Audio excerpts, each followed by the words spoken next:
आज हम बात करने वाले हैं हमारा नेक्स्ट चैप्टर मतलब नेक्स्ट चैप्टर आपका कौन सा। पहले हमने एटम्स और मॉलिक्यूल्स पे डिस्कशन किया। अब हम आज बात करेंगे आपका जो नेक्स्ट चैप्टर है वो चैप्टर है आपका स्ट्रक्चर ऑफ द एटम। जो हमारा एटम है, हमने एटम और मॉलिक्यूल्स तो पढ़ लिया। अब एटम जो है उसका स्ट्रक्चर कैसा होता है, किस किस से मिलके बनता है, क्या क्या उसके जो है प्रॉपर्टीज़ होती हैं, उस पर हम डिस्कस करते हैं।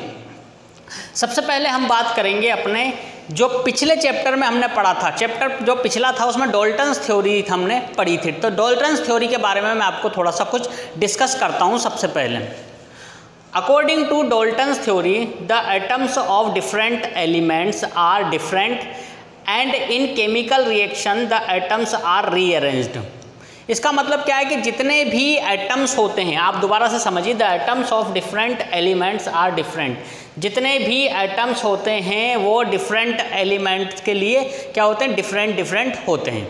The atoms of different elements are different elements के एटम्स जो हैं वो डिफरेंट होते हैं। सब जितने भी एलिमेंट्स में जो एटम्स होंगे वो अलग अलग होंगे।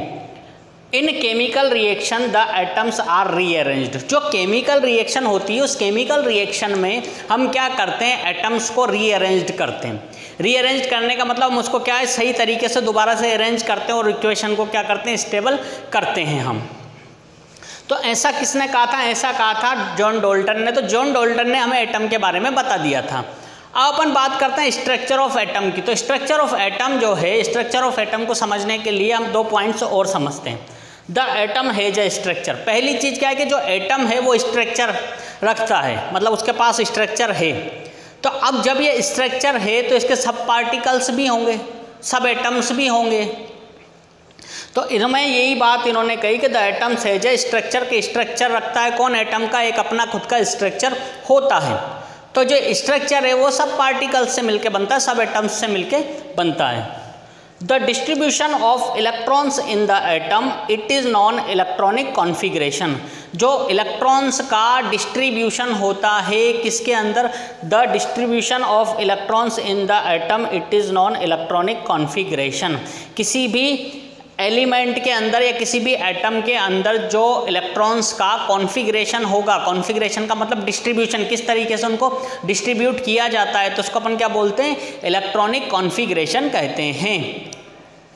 अब इलेक्ट्रॉनिक कॉन्फ़िगरेशन के बाद हम बात कर लेते हैं कि हमारा जो एटम है वो किस तरीके से, कौन कौन से पार्टिकल्स से, कौन कौन से सब एटम्स हैं जिनसे मिलके बना होता है। तो हमारा जो एटम है ये किससे मिलके बना होता है, ये बना होता है प्रोटॉन से, प्रोटॉन के बाद इलेक्ट्रॉन से और न्यूट्रॉन से। तो आपका जो एटम है, एटम में एक होता है आपका न्यूक्लियस।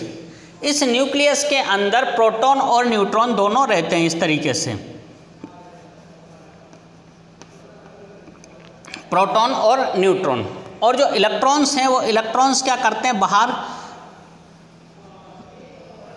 इस तरीके से रोटेट होते रहते हैं। तो आप एक चीज़ देखिए कि ये हमारा जो स्ट्रक्चर था उसके अंदर जो न्यूक्लियस होता है, न्यूक्लियस में न्यूट्रॉन प्लस प्रोटॉन दोनों स्टेबल होते हैं।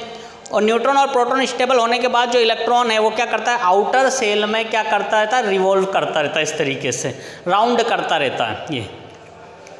तो एटम जो है वो किससे मिलके बना है, प्रोटॉन से, न्यूट्रॉन से और इलेक्ट्रॉन से। हमारा जो प्रोटॉन होता है ये पॉजिटिवली चार्ज होता है, मतलब इस पर जो भी चार्ज होगा पॉजिटिव चार्ज होगा। इलेक्ट्रॉन जो प्रोटॉन है अपना वो क्या होगा, पॉजिटिव चार्ज होगा। तो आपका जो स्ट्रक्चर ऑफ एटम होता है, तो स्ट्रक्चर ऑफ एटम में जो पॉजिटिव चार्ज होता है वो किस पे होता है, प्रोटॉन पे होता है। तो पहला जो इसका सब एटम हो गया वो हो गया आपका प्रोटॉन। प्रोटॉन पे पॉजिटिव चार्ज होता है, प्रोटॉन हमेशा कैसा रहेगा, पॉजिटिव रहेगा। उसके बाद सेकेंड एलिमेंट जिसमें होता है सब एटम, इलेक्ट्रॉन होता है। तो इलेक्ट्रॉन जो है वो नेगेटिवली चार्ज होता है। उसके बाद न्यूट्रॉन जो है उस पर कोई चार्ज नहीं होता, ये न्यूट्रल होता है।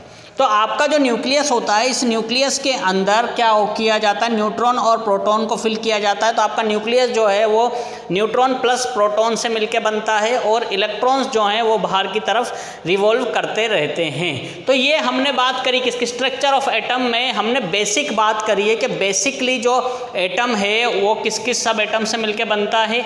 अब हम आगे डिस्कस करेंगे इन सब की डिस्कवरी पे कि इनकी डिस्कवरी किस किस तरीके से हुई थी, इस पर हम नेक्स्ट उसमें डिस्कस